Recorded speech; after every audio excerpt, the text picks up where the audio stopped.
Hello बच्चों, नमस्कार। कैसे हैं आप लोग? आई होप आप लोग बेहतरीन होंगे। प्यारे बच्चों, आज की इस क्लास में हम लोग देखने वाले हैं क्लास 8 मैथ का प्रश्नावली आप लोग का 8.2 के अंतर्गत मैं आप लोग को इस वीडियो में क्वेश्चन नंबर 5 और 6 को करवाने वाला हूं। ठीक है, आप लोग ध्यान देंगे। क्वेश्चन नंबर 5 और 6 को करवाने वाला हूं। उससे पहले मैं आप लोग को एक छोटी सी जानकारी दे दूं कि इससे पहले वाला जो भी क्वेश्चन था 1, 2, 3, 4 ये सारा कुछ मैं बता दिया हूँ। आप लोग नहीं देखे तो जाकर देखिए, प्ले लिस्ट भी बना हुआ है। ठीक है, चलिए आप लोग धीरे यहाँ से समझिएगा। यदि आप लोग क्लास 8 का कोर्स लेना चाहते हैं तो नीचे डिस्क्रिप्शन बॉक्स में मेरा ऐप का लिंक है। आप लोग जाइए, ऐप डाउनलोड करके वहां से आप लोग कोर्स परचेज कर सकते हैं।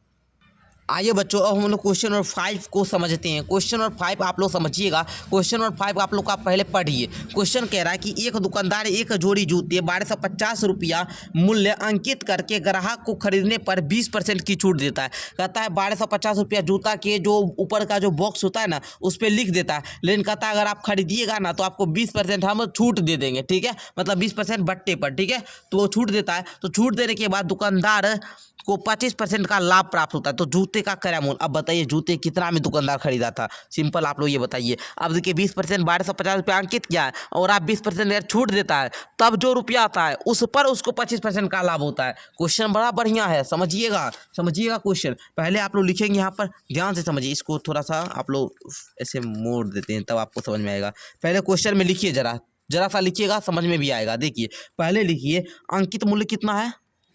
अंकित मूल्य जब कितना है, जब आपका अंकित मूल्य 1250 रुपया है, जब अंकित मूल्य आपका 1250 रुपया है तो वो 20% का क्या देता है? बट्टा देता है। मतलब 1250 का अगर वो 20% छूट दे रहा है तो कितना रुपया हो रहा है? जीरो से ये जीरो गया, ये जीरो से ये जीरो गया। 125 दूना कितना होता है? 125 गुना 2, 125 गुना 2 कीजिएगा, 100 दूनी 225 दूना 50, मतलब 250 रुपया। 250 रुपया वो छूट देता है। 250 रुपया वो छूट देता है। 250 रुपया क्या देता है? वो छूट देता है। ठीक है ना, 250 रुपया वो क्या देता है बाबू? छूट देता है। तो बोल रहा है कि वो कितना में बेचे कि उसको 25% का लाभ हो। 250 रुपया छूट दे रहा है, मतलब वो 1000 रुपया में आपका क्या कर रहा है? वो क्या कर रहा है बाबू? सेल कर रहा है। सेल कर रहा है ना जी। 1000 रुपया में सेल नहीं कर रहा है। आप लोग बताइए, 250 रुपया छूट दे रहा है तो 1000 में सेल कर रहा है। क्योंकि आप लोग बोलेंगे सर हमारा वो जो है एसपी बराबर हो जाएगा अंकित मूल्य माइनस छूट। तो आप लोग बोलेंगे सर 1250 रुपया अंकित है, 250 रुपया छूट दे रहा है, मतलब 1000 रुपया में वो बेच रहा है। जब वो 1000 रुपया में बेच रहा है तो उसको 25% का लाभ हो रहा है। तो प्यारे बच्चों, आप लोग को सीपी ज्ञात करना है। सीपी क्रय मूल्य पूछ रहा है तो सिंपल सा क्रय मूल्य बराबर फॉर्मूला आप लोग लिखिए एसपी। एसपी कहने का मतलब विक्रय मूल्य, जितना में वो बेच रहा है 100 बटे में 100 में जोड़िएगा कितना का लाभ कमा रहा है, कितना लाभ परसेंट हो रहा है। तो आप बताएंगे सर एसपी आपका 1000 है, उसके बाद 100 बटे में 100 प्लस लाभ परसेंट कमाता है 25% का लाभ। तो आप लोग सिंपल बोलेंगे 1000 गुना में 100 बटा में 125, है ना। अब देखिए बुआ, 125 से इसको काटिएगा, 8 बार में कटेगा। 8 गुना 100 कीजिएगा, 800 रुपया आपका आएगा। क्या निकलेगा? ये निकलेगा सीपी। क्या निकलेगा? सीपी, क्रय मूल्य। तो आप लोग सिंपल समझ गए। तो चलिए बुआ, मैं आशा करता हूँ क्वेश्चन नंबर 5 को आपको अच्छे तरीके से समझ में आ गया होगा। आइए क्वेश्चन नंबर 6 का मैं आपको 1, 2 कोई नंबर क्वेश्चन करवा देता हूँ, उसके बाद 3, 4 को करवा दूंगा अगले क्लास में और 7 नंबर क्वेश्चन को अगले क्लास में। आइए क्वेश्चन नंबर 6 को आप लोग पहले समझिए। कहता है सोहन द्वारा एक डिपार्टमेंटल स्टोर से खरीदी गई सामग्री का बिल निम्नानुसार है। ठीक है, चलिए बिल की कुल राशि ज्ञात करें। जैसे टी शर्ट है, वो सामान का मूल्य 250 में खरीदता है, बिक्री कर उसका 4% हुआ। बिक्री कर रुपया में बताना है। तो प्यारे बच्चों, कुछ भी आपका नहीं है, बिक्री कर रुपया बोल रहा है। बिक्री कर का मतलब हुआ, बिक्री कर का मतलब क्या हुआ सर? पहले आप लोग समझिए। आप लोग टैक्स सुने हैं? टैक्स, जो टैक्स होता है आप लोग सुने होंगे।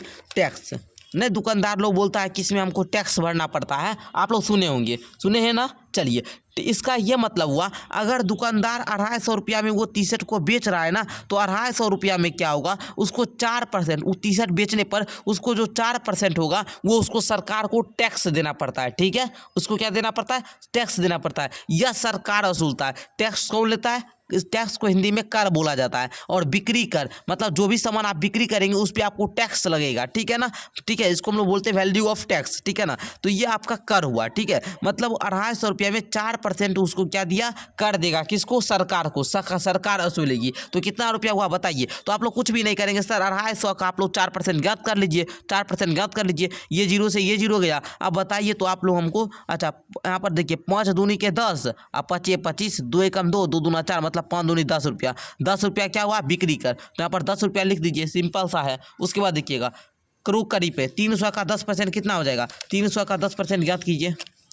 300 का 10%, 100 एकम 100, 100 310, 30 रुपया, कितना रुपया, 30 रुपया। फिर आप लोग 250 का 5% ज्ञात, अरे सॉरी 260 का 5% ज्ञात कीजिए, तो ये जीरो से ये जीरो गया, 5 दूनी के 10, 5 एकम 5, 2 एकम 2, 13 12 में ना 13 रुपया, 13 रुपया। चलिए ये हो गया। अच्छा 60 रुपया का 2%, 60 रुपया का 2%, ये जीरो से ये जीरो गया, 2 एकम 2, 2 5 10, मतलब 6/5, 6/5, ये हो गया। तो आप लोग ये सारा कुछ क्या किए, ज्ञात कर लिए। मतलब क्वेश्चन नंबर 6 भी आपका क्या हो गया, कंप्लीट हो गया। अब आप लोग का क्वेश्चन नंबर 7 ओनली बचा हुआ है, तो क्वेश्चन नंबर 7 को हम अगले क्लास में करवाएंगे। तब तक के लिए धन्यवाद प्यारे बच्चों। क्वेश्चन नंबर 6 तक मैंने कंप्लीट करवा दिया।